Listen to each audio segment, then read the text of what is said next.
بسم اللہ الرحمن الرحیم. السلام علیکم ناظرین, امید اور دعا کرتا ہوں کہ آپ لوگ جہاں جہاں پر ہوں گے خیر و عافیت سے ہوں گے. ناظرین, بہت بڑی بڑی خبریں آ رہی ہیں آج کل اقتدار کے ایوانوں سے. کہیں پر کوئی پلاننگ کمیشن کا ڈپٹی چیئرمین ریزائن کر رہا ہے, کہیں پر کوئی حکومتی صفوں میں اکانومسٹ موجود وہ ریزائن کر رہے ہیں, بہت بڑے بڑے انکشافات کر رہے ہیں. اور پھر آئی ایم ایف کا جو پیکج ہے اس میں بہت بڑی بڑی ڈیولپمنٹس دیکھنے میں آ رہی ہیں کہ ایجنڈا میں پاکستان ہے کہ نہیں ہے. اسی پہ آج بات کرتے ہیں کہ سارے سرکمسٹانسز میں حکومت کیا کرنے جا رہی ہے, کیسے معاملات چلیں گے. میرے ساتھ صدیق جان صاحب موجود ہیں. صدیق صاحب السلام علیکم. وعلیکم السلام. بڑی بڑی خبریں آ رہی ہیں. دیکھیں رائے صاحب, میں شروع میں آپ کو ایک واقعہ بھی سنا دوں, اور یہ میں اکثر جب اکانومی پہ بات کرتا ہوں تو میں لازمی سناتا ہوں جی. اس لیے کہ اکانومی میرا سبجیکٹ نہیں ہے. اور ہوا یہ تھا کہ میں اور عدیل وڑائی صاحب نا اس وقت شہر اقتدار پروگرام کرتے تھے. تو اکانومی پہ میں نے کوئی بات کی تو ایک بہت بڑے اکانومسٹ ہیں, بہت بڑے نام ہیں, تو انہوں نے عدیل وڑائی صاحب کو فون کیا اور کہا کہ قیامت کی نشانی ہے کہ اب صدیق جان بھی اکانومی پہ بات کرے گا. ٹھیک ہے, ہم خبر پہ بات میں وہی بتا رہا ہوں. تو میں شروع میں ہی بتا دوں کہ جو میں گفتگو کر رہا ہوں, میں نے مہتاب حیدر صاحب کو میسیج کیا, ان کی محبت, ان کی شفقت اور ان کی مہربانی, تو انہوں نے کال کی اور ان سے میری تفصیلی بات ہوئی. میں نے شہباز رانا صاحب کی سٹوریز بھی پڑھی ہیں, اور شہباز رانا صاحب جو ہیں ان کے پروگرام بھی سنے ہیں. پھر ہمارے دوست ہیں عمر حیات, بڑے لائق اکانومی کے رپورٹر ہیں, وہ بھی بول ٹی وی میں, تو ان سے بھی بات کی ہے. تو دیکھیں رائے صاحب, ہمیں اکانومی پہ جو ہے نا وہ بات کرنی پڑ رہی ہے, یا میں اس لیے اکانومی پہ اپڈیٹس لیتا رہتا ہوں, پڑھتا رہتا ہوں, پوچھتا رہتا ہوں, کیونکہ پاکستان کے جو سیاسی جتنے بھی فیصلے ہیں نا وہ سب اکانومی سے جڑے ہوئے ہیں. دیکھیں اس وقت جو اسٹیبلشمنٹ کے گلے پڑ گیا نا سب سے بڑا معاملہ, وہ پڑ گیا اس حکومت کی کریڈیبلٹی اور شریف خاندان کی کریڈیبلٹی. اگر اس وقت آپ مجھ سے پوچھیں کہ اسٹیبلشمنٹ کے لیے جو 10 بڑے چیلنج ہیں, سب سے بڑا چیلنج کیا ہے, تو وہ اسٹیبلشمنٹ کو بھی ادراک ہے, اور وہ ہے موجودہ حکومت کی کریڈیبلٹی. یعنی مطلب بجائے اس کے کہ اسٹیبلشمنٹ کو کسی چیز میں یہ اسپیس لے کے دیتے کہ یہ کہتے ہیں کہ آپ کے اوپر یہ تنقید ہو رہی تھی, ہم نے جا کے بیانیہ بنا دیا. اچھا میں آپ کو نا رائے صاحب ایک تاریخی واقعہ بھی ایک بتا دوں. ہوا یہ تھا کہ جب عمران خان کی حکومت کو گھر بھیجا جا رہا تھا, تو ٹاپ کی پوزیشنز میں سے ایک پوزیشن کی شخصیت جن کا میڈیا سے انٹریکشن رہتا ہے, ہم 2 دوست ہیں, ہمیں انہوں نے بلایا, اور میں تو بہت تنقید کر رہا تھا, بہت اگریسو ویلاگ کر رہا تھا. تو انہوں نے ہمیں سمجھانے کی کوشش کی کہ ہاتھ تھولا اور کیا وجوہات ہیں کہ عمران خان کیوں گھر جا رہے ہیں. اس وقت ظاہر ہے کچھ چیزیں ان کی وہ پالیسی تھی جس میں وہ کہہ رہے تھے کہ ہم نے یہ فیصلہ کر لیا کہ ہم نیوٹرل ہو گئے ہیں, ہم پیچھے ہٹ گئے ہیں, اب عمران خان جانے اس کا کام جانے, ہم نے یہ کیا عمران خان کے لیے, وہ کیا فلاں, وہ سارا انہوں نے بتایا. لیکن اس میں نا انہوں نے ایک بات کی تھی, انہوں نے کہا تھا ایک چیز آپ نے نوٹ کی ہے کہ ہمیں جو گالیاں پڑ رہی ہیں حکومت اس کے اوپر کچھ بھی نہیں کر رہی, عمران خان کی حکومت. اور آپ کو پتہ ہے کہ حکومت کیا سمجھ رہی ہے اور کیا کہہ رہی ہے؟ حکومت کہہ رہی ہے کہ یار ٹھیک ہے فوج اور نون لیگ لڑتے رہیں, ہمارا درمیان مزے لگے ہوئے ہیں, ہمارے علاوہ آپشن ہی کوئی نہیں. اور عمران خان کہا بھی کرتے تھے کہ میرے علاوہ کوئی آپشن. ٹھیک ہے, اب یعنی آپ دیکھیں اس وقت بھی اسٹیبلشمنٹ اس چیز کو نیگیٹو لے رہی تھی کہ ہمیں گالیاں پڑ رہی ہیں, ہمیں ڈیفینڈ نہیں کر رہی حکومت. حالانکہ آپ کو پتہ ہے کہ نون لیگ نے اس وقت جو نیریٹو بنا دیا تھا نا مہنگائی والا, اور لوگوں نے وہ نیریٹو خریدنا بھی شروع کر دیا تھا.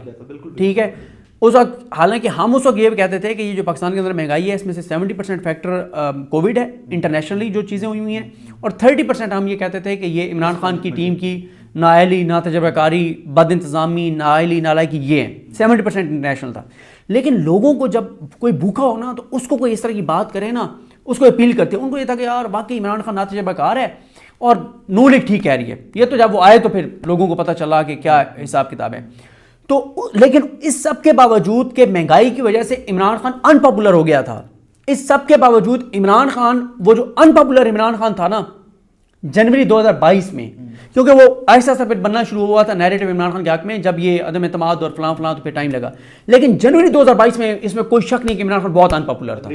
ٹھیک ہے, لیکن جنوری 2022 کا ان پاپولر عمران خان اس وقت کے نواز شریف زرداری سے بھی 10 گنا زیادہ پاپولر تھا. ٹھیک ہے, لیکن اور اس وقت عمران خان اگر ڈیفینڈ کرتے بھی تھے, فوج کے ساتھ آگے کھڑے بھی ہوتے تھے, سارا کچھ, اس کے باوجود اسٹیبلشمنٹ کو یہ شکوہ تھا کہ اس طرح سے نہیں ہمارے ساتھ کھڑے ہو رہے. ٹھیک ہے نا. اچھا, اس میں سے ایک کسی حد تک ایک تنازع کی وجہ خالد جاوید خان صاحب بھی بنے تھے جو اٹارنی جنرل پاکستان تھے, ان کے کچھ اصول تھے, اور کیا باصول آدمی تھا یار. ہمارا تو کورٹس کو کور کرنا کام تھا, ہمارے تو سامنے ہیں. خالد جاوید خان صاحب جو ہے نا وہ یہ ہوتا تھا ان کا کہ جو چیز وہ خود ٹھیک نہیں سمجھتے تھے نا اس میں وہ عدالتوں میں پیش نہیں ہوتے تھے. مثلا اسٹیبلشمنٹ کے حوالے سے، فوج کے حوالے سے، فوج کے اداروں کے حوالے سے نا 2-3 فیصلے آئے، ان کی زمینوں کے حوالے سے کوئی اس طرح کے نا 2-3 فیصلے آئے ہائی کورٹ سے. اطہر مرزا صاحب نے فیصلے دیے. اب اس پہ انٹر کورٹ اپیل دائر کرنی تھی. خالد جاوید خان نے کہا جی میں نہیں کروں گا کیونکہ میں یہ سمجھتا ہوں یہ فیصلے درست ہیں. بڑا مائنڈ کیا اسٹیبلشمنٹ نے، بہت مائنڈ کیا. پیکا والے معاملات میں کچھ ایسی ترامیم فوج کے کہنے پہ عمران خان کی حکومت نے کی جس پہ خالد جاوید خان نے عدالت میں خالد جاوید خان صاحب نے جا کے کہا عدالت میں کہ جی غلط ہے، مجھے ٹائم دے میں پرائم منسٹر کو جا کے کہوں گا. اور انہوں نے بعد میں کہہ دیا حکومت کو کہ بھائی جان اس پہ اگر آپ نے ان کو ڈیفینڈ کرنا ہے کوئی اور وکیل کھڑا کر دیں میں پیش نہیں ہوں گا. یعنی اتنا باصول آدمی تھا. اب اسٹیبلشمنٹ ان چیزوں کو بھی مائنڈ کر رہی تھی اس وقت نا. ہمارے نا وہ سرائکی میں کہتے ہیں بھاندے دی ہر شے بھاوے تے ان بھاندے دی کشن نہ بھاوے. جب آپ کو کوئی پسند ہوتا ہے تو اس کی سب ادائیں پسند ہوتی ہیں، اور جب آپ کے اس سے کوئی اختلاف ہوتا ہے نا تو آپ کو وہ پرانی بھی چھوٹی چھوٹی چیزیں یاد آنے لگ جاتی ہیں. اس نے انہیں تو یہ بھی کیتا سی، وہ بھی کیتا سی. اس وقت اسٹیبلشمنٹ کو یاد آنا وہ دیکھو نا خالد جاوید پیش نہیں ہوا تھا، یہ بھی اس نے کیا تھا. وہ دیکھو نا خالد جاوید نے فل کورٹ سے خطاب کرتے ہوئے کہا تھا کہ ایک ہی شخص کو پھانسی ہوئی ہے اس کے اوپر، اپنا غداری کے اوپر اور آئین توڑنے کے اوپر، لیکن آج تک اس کو بھی سزا نہیں ہوئی. یہ اس وقت خالد جاوید خان نے اوپن کورٹ میں اسپیچ کرتے ہوئے کہا تھا جب عمران خان اور اسٹیبلشمنٹ کے آئیڈیل تعلقات تھے. وہ بھی تو بتانے کا مقصد ہے کہ اس وقت اسٹیبلشمنٹ نے اس چیز کو مائنڈ کیا تھا کہ ہمیں اس طرح سے ڈیفینڈ نہیں کرے جیسے کرنا چاہیے اور یہ وہ سارا کچھ. اب آتے ہیں اس بات کے اوپر کہ میرا خیال ہے کہ موجودہ حکومت اسٹیبلشمنٹ کے لیے سب سے بڑا مسئلہ ہے کہ ان کی کریڈیبلٹی نہیں ہے. یعنی جو یہ بات کرتے ہیں اس پہ 1% بھی بیانیہ نہیں بنتا، نیریٹو نہیں بنتا. اب آ جائیں راج صاحب کہ اس وقت نا چیزیں بہت خراب ہیں. اسٹیبلشمنٹ کے لیے سب سے زیادہ اس وقت جو پریشانی کی بات بنی ہوئی ہے نا وہ IMF پروگرام ہے. دیکھیں اور اکانومی ہے، معیشت ہے، ملک کیسے چلانا ہے. کیونکہ اسٹیبلشمنٹ کا تو یہ ان کی سوچ اور اپروچ ہے کہ ملک ہم چلا رہے ہیں، ہم نے چلانا ہے. اور اوور آل ان کی سیاستدانوں کے بارے میں ایک رائے ہے کہ یہ کرپٹ ہوتے ہیں، نائل ہوتے ہیں، نکمے ہوتے ہیں اور یہ ان کے بس کی بات نہیں ہے. اور اگر ہم ان پہ چھوڑ دیں تو یہ تو ملک کو بیچ کے کھا جائیں. تو اس لیے اتنا اعتماد سیاستدانوں پہ نہیں کیا جاتا. اب اگر آپ پچھلے 24 گھنٹوں میں دیکھ لیں 2 استعفے آئے ہیں اور ان کی میں آپ کو امپورٹنس بھی بتاتا ہوں دونوں استعفوں کی. اور ان 2 استعفوں پہ جانے سے پہلے ایک بات یہ بھی دیکھ لیں کہ کچھ ہفتے پہلے چیئرمین FBR زبیر ٹوانا صاحب جو ہیں انہوں نے بھی ایک طرح سے استعفی دیا تھا کہ میں مزید کام نہیں کرنا چاہتا. اس وقت بھی کیا ہوا تھا کہ ان کو ایک DMG کے آفیسر کو لگایا گیا اور بڑے بڑے دعوے کیے گئے وہ جی زبیر ٹوانا بڑا کرپٹ تھا یا نالائق تھا، نکما تھا، اس کے ساتھ افسران کو آپ نے فارغ کر دیا، ان کے اوپر آپ نے انکوائریز کھول دیں، آپ نے ان FBR کے افسران کو چارج شیٹ کر دیا کہ یہ بڑے نالائق ہیں، نکمے نائل ہیں، اور آپ نئی ٹیم لے کے آئے. آپ کو پتا ہے اس مہینے کا جو شارٹ فال ہے وہ 102 ارب ہے، کوئی 111 ارب کر رہا ہے. میری عمر یاد سے بات ہوئی، اس نے سٹوری دیا 102 ارب کا شارٹ فال ہے اس مہینے کا، اگست کا. اب مسئلہ یہ ہے کہ سپٹمبر کا میری مہتاب حیدر صاحب سے بات ہو رہی تھی. مہتاب حیدر صاحب کہہ رہے تھے کہ جو سپٹمبر کا ٹارگٹ ہے وہ بڑا ہے، ٹھیک ہے، اس میں شارٹ فال اور بڑھنے کے امکان ہیں. لیکن اس پہ جانے سے پہلے یہ تو زبیر صاحب کے تناظر میں بات ہوگی نا. اب ذرا ہم سیکوینس میں چلتے ہیں. پہلے نمبر پہ کیسر بنگالی صاحب کا مسافی ہونا. وہ 3 کمیٹیوں میں تھے، ایک رائٹ سائزنگ، ایک تھا کفایت شعاری، اور ایک اوور آل اصلاحات اور اخراجات میں کمی اور یہ چیزیں. انہوں نے پورا چارج شیٹ کر دیا شہباز شریف کو اور اس کی پوری کابینہ کو، حکومت کو. انہوں نے کہا حکومت سنجیدہ ہی نہیں ہے، یہ کچھ کرنا ہی نہیں چاہتی. اور دیکھیں جس طرح کا ان کا اسٹیٹمنٹ آیا، کوئی بھی آنریبل شخص ہوگا نا وہ یہی بیان دے گا اور وہ سائڈ پہ ہو جائے گا جب وہ کچھ نہیں کرے گا. دیکھیں آج کے ان کے بیان کا یہ بھی کنکلوژن ہے جو بنگالی صاحب ہیں کہ یہ جو PWD کو بند کرنے کے اور کریڈٹ لے رہے ہیں کہ ہم نے بڑی اصلاحات کر دی ہیں، یا یوٹیلٹی سٹورز کو بند کر کے، اس کو بھی ایک طرح سے انہوں نے نگیٹ کر دیا اور فضول قرار دے دیا ہے. اور وہ یہ کہہ رہے ہیں بنگالی صاحب کہ یہ جو چھوٹے ملازمین کو آپ فارغ کر رہے ہیں نا، اس سے کچھ بھی نہیں ہونا، یہ غلط ہے، ٹھیک ہے، آپ کو بڑے سٹیپس لینے ہوں گے. پھر وہ یہ بھی کہہ رہے ہیں کہ یہ اسٹیٹمنٹ جو رپورٹ ڈان نے جو رپورٹ کی ہے، میں ڈان کو بتا رہا ہوں کہ حکومت معیشت جو ہے وہ تباہی کی طرف جا رہی ہے، معیشت جو ہے وہ وینٹیلیٹر پر ہے اور IMF پروگرام نہیں ہو رہا. یہاں پہ رک کے میں آپ کو بتاتا ہوں ایک بڑی انپورٹنٹ بات کی. یہ فائدہ ہوتا ہے جب آپ بڑے صحافیوں سے اور جن کی ایکسپرٹیز ہیں ان سے بات کرتے ہیں نا، تو آپ کو پھر کلیئرٹی آتی ہے. اور میں یہ کہہ رہا تھا یار، یہ بات میں تو اپنے ویلاگ میں پہلے کہہ دوں گا، ہو سکتا ہے کل کی یہ سٹوری ہو مہتاب حیدر صاحب کی اپنی. مہتاب حیدر صاحب نے مجھے کہا کہ اگلے 7 سے 10 دن پاکستان کے لیے بہت کروشل ہیں. اور وہ کیوں ہیں؟ 6 سپٹمبر تک شیڈول آ گیا ہے، کیلنڈر آ گیا ہے IMF کا، بورڈ کا، جس میں پاکستان نہیں ہے. وہ یہ کہتے ہیں کہ اگر 12 سپٹمبر تک یہ نہیں آتا کیلنڈر میں تو پھر یہ ہے کہ چانسز ہیں کہ یہ معاملہ چلا جائے گا اکتوبر تک. یہ بات مہتاب حیدر صاحب بھی کہہ رہے ہیں اور یہ بات شہباز رانا صاحب بھی کہہ رہے ہیں کہ اگر معاملہ اکتوبر تک چلا گیا نا بورڈ میٹنگ میں, پھر سپٹمبر تک آپ کے آ جائے گا کہ آپ کا جو 1 جولائی سے مالی سال شروع ہوتا ہے نا, جولائی اگست سپٹمبر 3 ماہ مکمل ہو چکے ہوں گے. جب بورڈ بیٹھے گا 3 ماہ کے فگرز آ گئے ہوں گے کہ کتنا شارٹ فال ہے, کیا ہے کیا ہے کیا ہے. پھر ہو سکتا ہے آپ کو منی بجٹ لانا پڑے. مہنگائی کی ایک نئی ویو, مہنگائی کی ایک نئی ویو, نئے ٹیکسز, نئی تباہی, نئی بربادی. اور یہ کیوں نہیں ہو رہا؟ ایک آسان الفاظ میں سمجھا دیتے ہیں. یہ اس لیے نہیں ہو رہا کہ $12.5 ارب کا مسئلہ ہے جو ہم نے چائنا کو, یو اے ای کو اور سعودی عرب کو دینا ہے. آئی ایم ایف کو ہم نے یہ بات اس پہ مطمئن کرنا ہے کہ ہم اگلے 1 سال میں جو ہم نے اتنے ارب ڈالر واپس کرنے ہیں قرضے, تو یہاں سے یہ آئیں گے. ارینجمنٹس ہو گئے ہیں, ہم نے بندوبست کر لیا ہوا ہے. ٹھیک ہے کہ ہم جو ہے وہ اتنے ارب ڈالر ہم نے دینے ہیں, تو اتنے ارب ڈالر تو ری شیڈول ہو جائیں گے, مؤخر ہو جائیں گے کہ پیسے میں نہیں دینے پڑیں گے. آئی ایم ایف اب ہم پہ اعتماد نہیں کر رہا. وہ کہہ رہا ہے کہ جن ملکوں نے ری شیڈول کرنا ہے کہ چلیں 1 سال پیسے نہ دینا, اگلے سال دے دینا, وہ لکھ کے دیں تمہیں, ریٹرن دیں, یا ریٹرن نہیں دینا, ہمیں کم از کم تسلی کرا دیں کہ ہم پاکستان سے پیسے واپس نہیں لیں گے اس سال. جو کہ ابھی تک سعودی عرب, یو اے ای اور چائنا, اگر انہوں نے ہمارے ساتھ پرنسپلی ایگری کر بھی لیا ہے, پبلک نہیں ہوا, اور یا وہ آئی ایم ایف کو نہیں بتا رہے. بہت خطرناک ہے کہ جس سعودی عرب سے ہم یہ کہہ رہے تھے کہ ہم نے 50, 60, 70 ارب ڈالر لانا ہے, اور جس کا ہم کہہ رہے تھے کہ ہم نے محمد بن سلمان کو بتا دیا ہے کہ 25 ارب ڈالر تم ہمیں دو گے, ان میں سے 12 ارب ڈالر تو ہم واپس تمہیں ویسے نہیں کریں گے, قومی خزانے میں رکھیں گے. تو وہ نہ صرف یہ ہے کہ وہ قرضے کا مؤخر کرنے کی گارنٹی نہیں دے رہے آئی ایم ایف کو, بلکہ جو ڈیفر پیمنٹ پہ آپ کو فیسلٹی عمران خان کے دور میں سعودی عرب نے دی ہوئی تھی وہ بھی واپس لے لی ہے. اب وہ یہ کہہ رہے ہیں مہتاب حیدر صاحب کہ 7 سے 10 دن اس لیے کروشل ہیں کہ یہ خبر اگر یہ نہیں آتا, آپ 12 سپٹمبر تک یہ خبر نہیں آتی کہ آ گیا ہے بورڈ میٹنگ میں, تو پھر یہ معاملہ اکتوبر میں چلا جائے گا. اکتوبر کے میں بتا چکا ہوں کہ کیا ہوگا. کیوں؟ وہ اس لیے کہ 12 سپٹمبر تک اگر یہ خبر آتی ہے نا کہ آ گیا ہے پاکستان کیلنڈر میں, تو وہ آئے گا 2 ہفتے بعد, کیونکہ 2 ہفتے چاہیے بورڈ کے ممبران میں سرکولیٹ کرنے کے لیے آپ کو لیٹر آف انٹینٹ اور وہ چیزیں جو ہیں. یعنی ایسا نہیں ہے کہ 1 سپٹمبر کو آ جائے گی 6 سپٹمبر کو, نہیں. جو شہباز رانا صاحب کو میں نے سنا, یا جو میں نے مہتاب حیدر صاحب سے پوچھا, اس کے مطابق 2 ہفتے ضروری ہیں وہ جو سرکولیٹ ہونا ہے. اس کا میں پروسیسنگ ٹائم کہہ لیجیے, پروسیسنگ ٹائم 2 ویکس ہے. آپ نے ممبران کو 2 ہفتے پہلے بتانا ہے اور ڈاکومنٹ دینے ہیں جو کہ ابھی تک نہیں دیے گئے.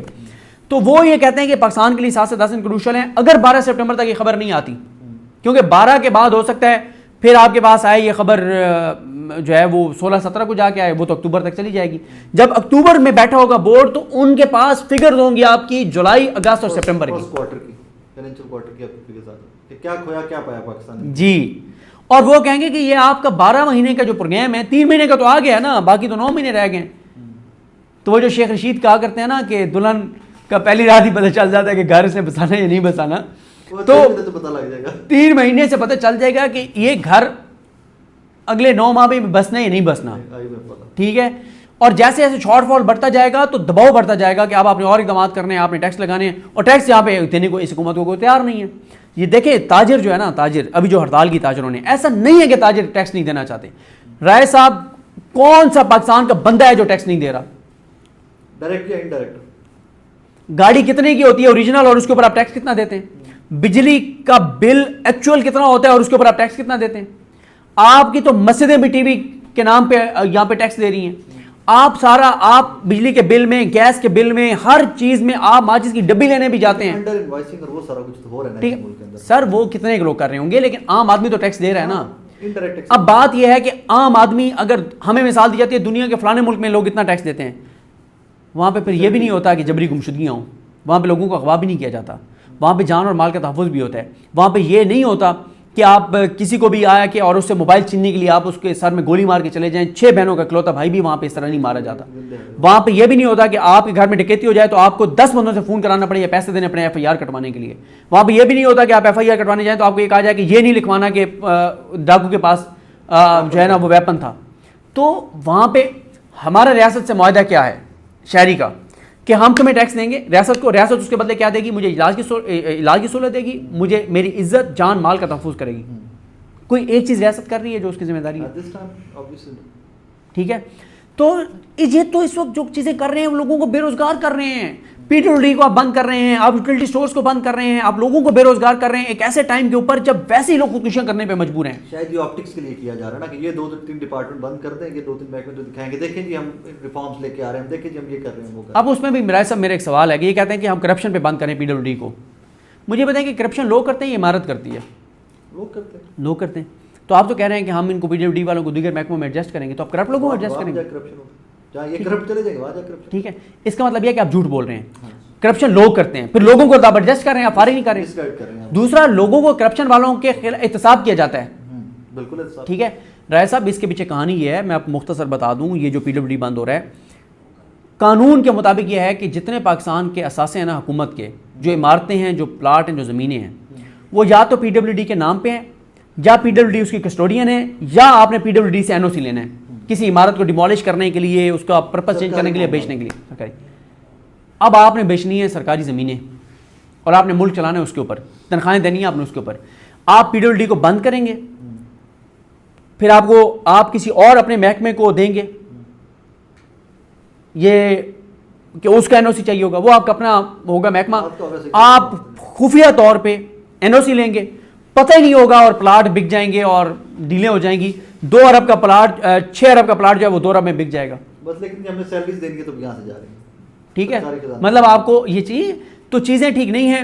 پھر آپ دیکھ لیں یہ ڈپٹی چیئرمین پلاننگ جو ہیں ڈاکٹر جہاں زیب صاحب, ان کی لڑائی چل رہی تھی. اس پہ بھی مہتاب حیدر صاحب نے اسٹوری 1.5 مہینے پہلے کی تھی کہ احسن اقبال صاحب اور ان کے آپس میں بڑی لڑائی ہے, اور احسن اقبال صاحب نے پرائم منسٹر کو کہا تھا کہ میں مستعفی ہو جاتا ہوں, اور اس میں یہ ہے کہ اب ڈاکٹر جہاں زیب صاحب جو ہیں وہ مستعفی ہو گئے ہیں, اور لیکن وہ ایس آئی ایف سی کی جو ایپکس کمیٹی ہے اس کے سیکرٹری وہ موجود رہیں گے.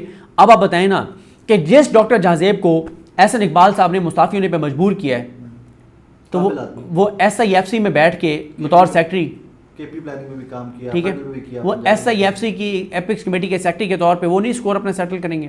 اور پھر حالات یہ ہیں کہ 1974 کے بعد کمپنی سطح پہ آپ کی آ گئی ہے فورن ڈائریکٹ انویسٹمنٹ. سر اصل مسئلہ اس وقت اسٹیبلشمنٹ کا, اس حکومت کی کریڈیبلٹی اور آئی ایم ایف پروگرام, اور مجھے یہ لگتا ہے کہ اس حکومت کو صرف رکھا گیا ہے آئی ایم ایف پروگرام تک, اس کے بعد آپ دیکھیں گے کہ دمادم مست قلندر ہوگا. Thank you very much sir, welcome.